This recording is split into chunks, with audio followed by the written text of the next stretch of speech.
สวัสดีทุกคนกำลังจะไปซื้อกุ้งตลาดวงเวียนใหญ่กุ้งแช่น้ำปลา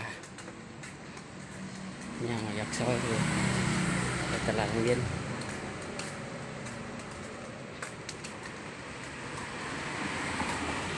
กุ้งแช่น้ำปลาตอนเย็นเมนูพิสดารเมนูพิสดาร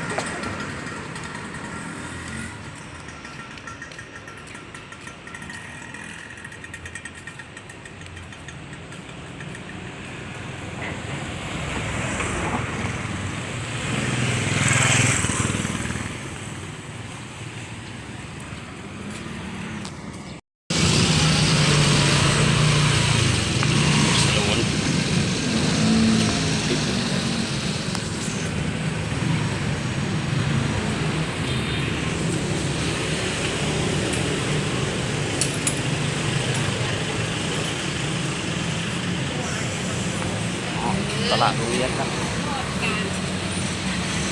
ตลาดวงเวียนใหญ่หากุ้งขายปลา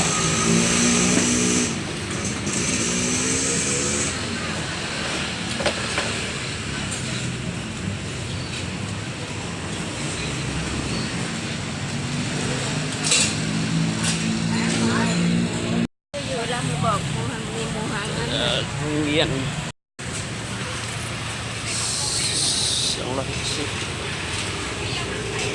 นี่กุ้งได้ถึง2 โล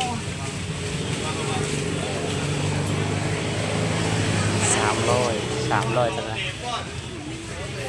250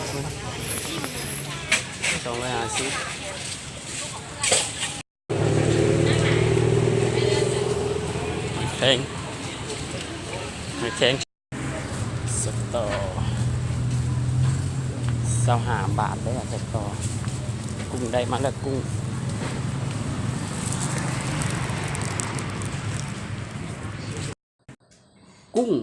ตำหมักแตงกระปุ้นผัก